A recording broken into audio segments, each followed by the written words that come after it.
suis le propriétaire de la maison. C'est une maison de 1964 qu'on a achetée pour faire une grosse rénovation. C'est une maison qui était absolument pas isolée, avec un diagnostic énergétique assez lamentable. Le pire qu'on puisse trouver en fait, puisque non isolée ni de l'intérieur, ni des fenêtres de l'époque, c'est-à-dire simple vitrage, bois.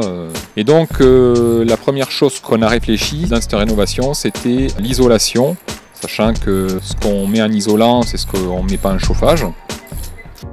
Aujourd'hui, sur ce chantier, nous allons réaliser des travaux d'isolation par l'extérieur. Le système que nous allons appliquer s'appelle Pariso Hydraulique du fabricant Parex Lanco. Ce système se décompose en plusieurs éléments. Le premier élément, c'est un polystyrène rainuré en queue d'aronde et feuilluré, posé de façon verticale.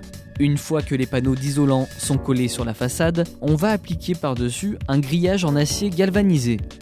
Ensuite, on va appliquer une première couche d'enduit à la chaux qui va recouvrir tout le système, le grillage, les agrafes, les têtes de cheville et également rentrer dans les rainures en queue d'aronde.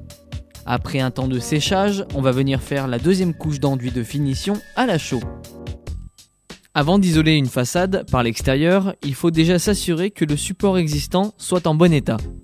C'est le cas ici, car nous avons un crépi d'origine qui date de 1964 et qui a bien été posé.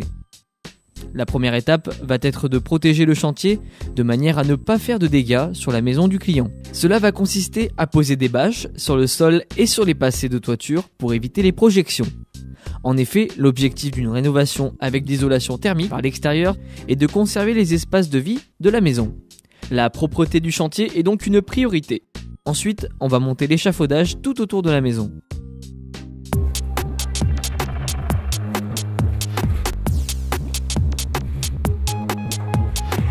Avant de commencer une isolation par l'extérieur, il est préférable d'avoir au préalable procédé au changement des fenêtres si cela s'avérait nécessaire. La meilleure solution d'un point de vue thermique est de placer la fenêtre au nu extérieur. Ainsi, le tableau n'a pas besoin d'être traité. Si sur une façade il y a des volets battants et que l'on veut les conserver, on doit déporter les gonds de la même épaisseur que l'isolant qui va être posé. On parle alors du traitement des points singuliers. Qu'il s'agisse de supports de descente d'eau pluviale, de supports de store, etc. Ces points doivent être abordés avec la plus grande attention. La méthode est la suivante. On conserve les anciens gonds sur lesquels on fixe une tige filetée qui va permettre de consolider et régler le nouveau gond qui est accroché par 3 points sur le mur.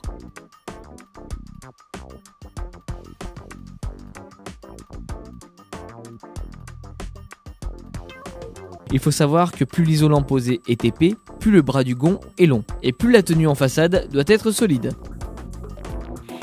Avant de commencer à poser l'isolant, il faut d'abord fixer mécaniquement dans les façades un rail de soubassement à 10 cm du niveau du sol. Il est important de laisser cet espace pour éviter les remontées capillaires causées par la pluie, la neige, et également pour éviter que les rongeurs ne s'attaquent au polystyrène.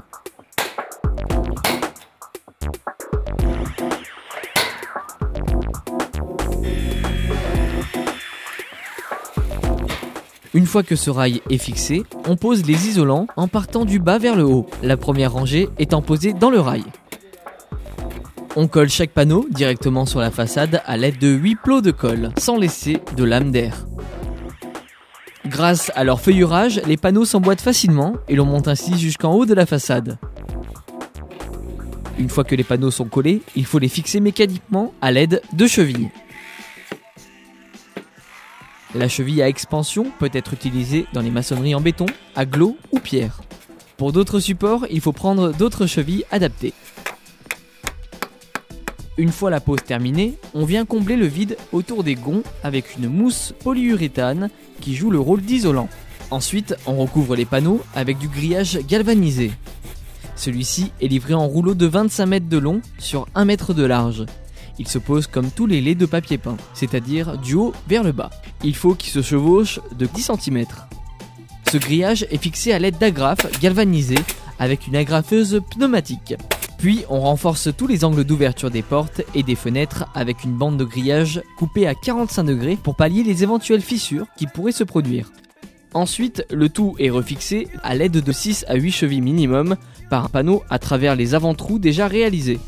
Cela permet aussi de tendre en même temps le grillage sur l'isolant afin d'obtenir une surface parfaitement plane. Avant de mettre la première couche d'enduit, il faut consolider tous les angles des murs ainsi que ceux des portes et fenêtres à l'aide de baguettes pour les rigidifier.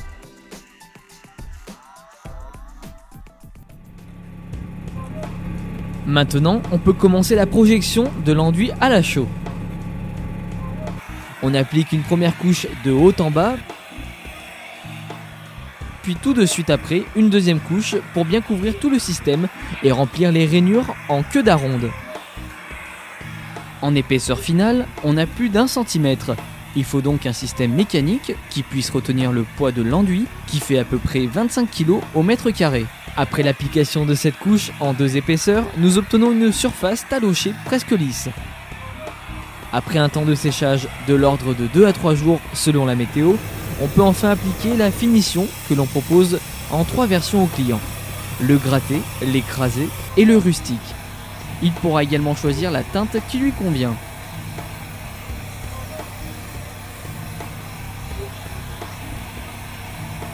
Retrouvez toutes les solutions ISO-EXT sur www.iso-ext.fr.